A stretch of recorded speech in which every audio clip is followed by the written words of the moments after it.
ಹಿಂದೂಗಳ ಜನಪ್ರಿಯ ಹಬ್ಬ ಅಕ್ಷಯ ತೃತೀಯ ಪ್ರಸಕ್ತ ವರ್ಷದಲ್ಲಿ ಏಪ್ರಿಲ್ 30ರಂದು ಆಚರಿಸಲ್ಪಡುತ್ತಿದೆ. ಈ ವಿಶೇಷ ದಿನದಂದು ಜನರು ಮೌಲ್ಯಯುತವಾದುದನ್ನು ಅಥವಾ ಅಮೂಲ್ಯವಾದ ವಸ್ತುಗಳನ್ನು ಖರೀದಿಸಲು ಮುಗಿಬೀಳುವುದು ಸರ್ವೇಸಾಮಾನ್ಯದ ದೃಶ್ಯ. ಕಾರುಗಳ ಡೆಲಿವರಿ ಪಡೆಯುವುದು ಸೇರಿದಂತೆ ಐಷಾರಾಮಿ ವಸ್ತುಗಳು ಸೇರಿದಂತೆ ಹಲವು ವಸ್ತುಗಳನ್ನು ಖರೀದಿಸಿದರೆ ಅದರಿಂದ ಲಕ್ಷ್ಮೀ ದೇವಿಯ ಆಶೀರ್ವಾದ ಲಭಿಸಿ ಸಂಪತ್ತು ದ್ವಿಗುಣಗೊಳ್ಳುತ್ತದೆ ಎಂಬ ನಂಬಿಕೆಯಿದೆ. ಅಕ್ಷಯ ಎಂದರೆ ಕಡಿಮೆಯಾಗದ ಎಂದರ್ಥ. ಅದಕ್ಕಾಗಿಯೇ ಅಕ್ಷಯ ತೃತೀಯ ದಿನದಂದು ಚಿನ್ನವನ್ನು ಖರೀದಿಸುವುದರಿಂದ ಮನೆಯಲ್ಲಿ ಸಂಪತ್ತು ಕಡಿಮೆಯಾಗುವುದಿಲ್ಲ ಎಂದು ನಂಬಲಾಗುತ್ತದೆ. ಅಕ್ಷಯ ತೃತೀಯದ ದಿನ ಕೇವಲ ಐಷಾರಾಮಿ ವಸ್ತುಗಳನ್ನು ಖರೀದಿಸುವುದಷ್ಟೇ ಅಲ್ಲ, ನಾವು ಯಾವೆಲ್ಲ ಕೆಲಸಗಳನ್ನು ಮಾಡುತ್ತೇವೋ ಅವೆಲ್ಲವೂ ಅಕ್ಷಯವಾಗಲಿದೆ. ಉದಾಹರಣೆಗೆ, ಏನನ್ನಾದರೂ ದಾನ ಮಾಡಿದರೂ ಅದು ಅಕ್ಷಯವಾಗುತ್ತದೆ. ಒಳ್ಳೆಯ ಕೆಲಸಗಳನ್ನು ಮಾಡಿದರೆ ಅದು ದ್ವಿಗುಣಗೊಳ್ಳುತ್ತದೆ. ಈ ಕಾರಣದಿಂದಾಗಿ ಆಹಾರ, ವಸ್ತ್ರ, ಪುಸ್ತಕ, ತೆಂಗಿನಕಾಯಿ, ಇತರ ಪದಾರ್ಥಗಳನ್ನು ದಾನ ಮಾಡುವ ಸಂಪ್ರದಾಯವಿದೆ. ಈ ಮೂಲಕ ನಮ್ಮ ಸಂಪತ್ತನ್ನು ದ್ವಿಗುಣಗೊಳಿಸಿಕೊಳ್ಳಲು ಹಿರಿಯರ ಆಶೀರ್ವಾದ ಪಡೆಯಬಹುದಾಗಿದೆ.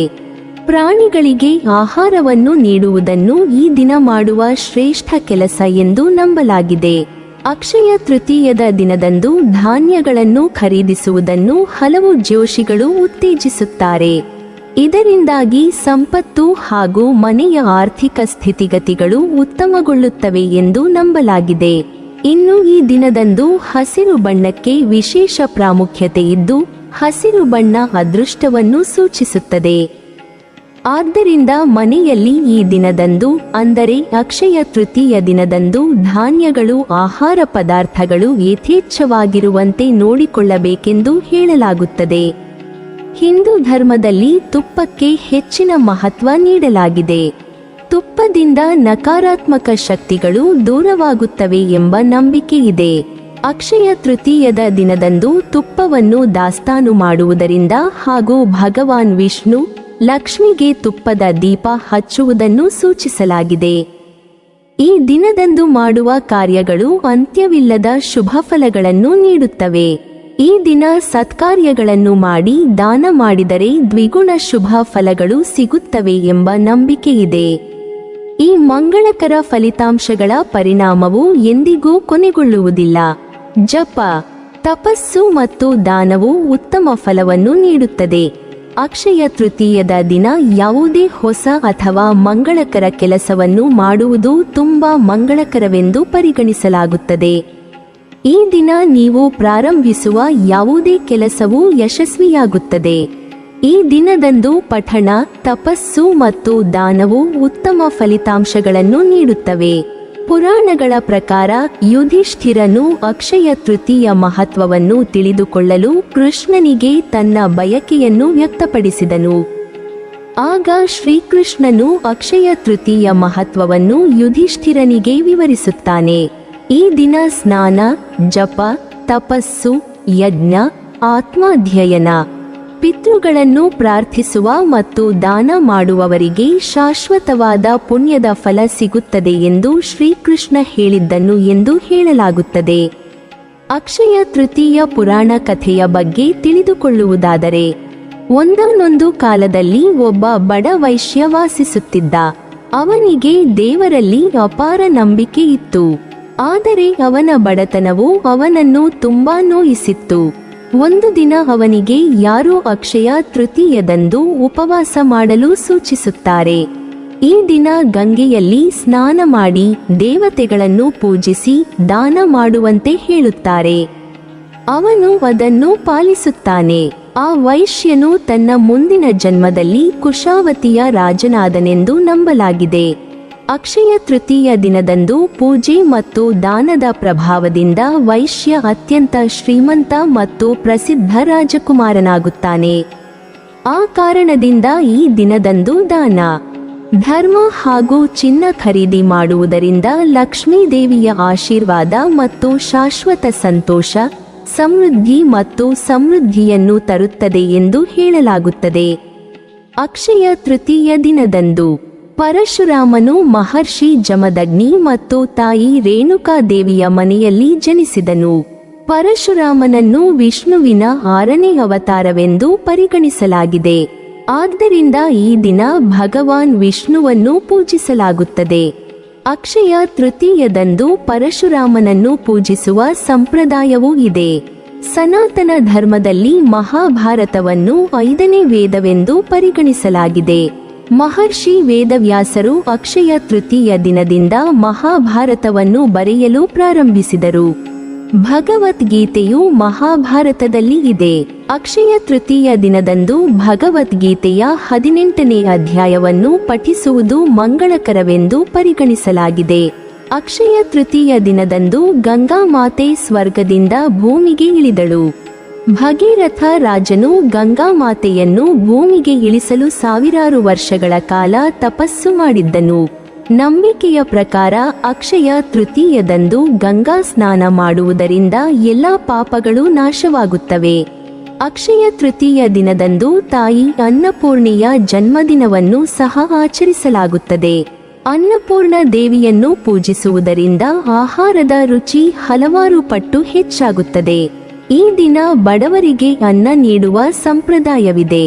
ಅಲ್ಲದೆ ದೇಶದಾದ್ಯಂತ ಅನ್ನದಾಸೋಹವೂ ಸಹ ಆಯೋಜಿಸಲಾಗಿದೆ. ಅಕ್ಷಯ ತೃತೀಯ ದಿನದಂದು ನಿರ್ಗತಿಕರಿಗೆ ದಾನ ಮಾಡುವುದು ಬಹಳ ಮುಖ್ಯ. ಅಕ್ಷಯ ತೃತೀಯ ದಿನದಂದು ಒಬ್ಬ ಬಡ ವ್ಯಕ್ತಿಯನ್ನು ಮನೆಗೆ ಕರೆದು ಗೌರವದಿಂದ ಊಟ ಬಡಿಸಬೇಕು. ಮನೆಯವರು ಈ ಕೆಲಸವನ್ನು ಮಾಡಬೇಕು. ಇದು ಸಂಪತ್ತಿನ ಸುಸ್ಥಿರ ಹೆಚ್ಚಳಕ್ಕೆ ಕಾರಣವಾಗುತ್ತದೆ. ನಿಮ್ಮ ಸಂಪತ್ತನ್ನು ಬಹುಮಟ್ಟಿಗೆ ಹೆಚ್ಚಿಸಲು ನೀವು ಅಕ್ಷಯ ತೃತೀಯದಂದು ನಿಮ್ಮ ಗಳಿಕೆಯ ಸ್ವಲ್ಪ ಭಾಗವನ್ನು ದಾನ ಮಾಡಬೇಕು. ಅಕ್ಷಯ ತೃತೀಯದಂದು ಈ ದೇವಿ ಜನನವನ್ನು ತಾಳಿದ್ದರು ಎಂಬ ಮಾತಿದೆ. ಆದ್ದರಿಂದಲೇ ಅಕ್ಷಯ ತೃತೀಯದಂದು ದೇವಿಗೆ ವಿಶೇಷ ಪೂಜೆಯನ್ನು ನಡೆಸಲಾಗುತ್ತದೆ. ತಮ್ಮ ಅಡುಗೆ ಮನೆಯಲ್ಲಿ ಎಂದಿಗೂ ಬರಿದಾಗದ ಅಕ್ಷಯ ಪಾತ್ರೆಯನ್ನು ಕರುಣಿಸು ಎಂಬುದಾಗಿ ಭಕ್ತರು ಆಕೆಯನ್ನು ಬೇಡಿಕೊಳ್ಳುತ್ತಾರೆ. ಭಾರತದ ದಕ್ಷಿಣ ಭಾಗದಲ್ಲಿ ಕುಬೇರನು ಸಂಪತ್ತು ಮತ್ತು ಐಶ್ವರ್ಯಕ್ಕಾಗಿ ಲಕ್ಷ್ಮೀ ದೇವಿಯನ್ನು ಪ್ರಾರ್ಥಿಸುತ್ತಾರೆ. ತದನಂತರ ಕುಬೇರನು ಆಗರ್ಭ ಶ್ರೀಮಂತನಾಗುತ್ತಾನೆ. ಅಂತೆಯೇ ದೇವತೆಗಳಿಗೆ ಸಾಲ ನೀಡುವಷ್ಟು ದೊಡ್ಡವನಾಗುತ್ತಾನೆ. ಅಕ್ಷಯ ತೃತೀಯದಂದು ದಕ್ಷಿಣ ಭಾರತದ ಜನರು ಮೊದಲು ವಿಷ್ಣುವನ್ನು ಪ್ರಾರ್ಥಿಸಿದರೆ ನಂತರ ಲಕ್ಷ್ಮಿಯನ್ನು ನೆನೆಯುತ್ತಾರೆ. ಲಕ್ಷ್ಮೀ ಯಂತ್ರವನ್ನು ಈ ದಿನ ಪೂಜಿಸಲಾಗುತ್ತದೆ. ವಿಷ್ಣು ಮತ್ತು ಲಕ್ಷ್ಮಿಯ ವಿಗ್ರಹಗಳೊಂದಿಗೆ ಕುಬೇರನ ವಿಗ್ರಹವನ್ನು ಪೂಜಿಸಲಾಗುತ್ತದೆ. ನೀವು ಹೊಸ ಮನೆ ಖರೀದಿಸುವ ಬಗ್ಗೆ ಯೋಚಿಸುತ್ತಿದ್ದರೆ ಅಕ್ಷಯ ತೃತೀಯ ದಿನವು ತುಂಬಾ ವಿಶೇಷವಾಗಿದೆ.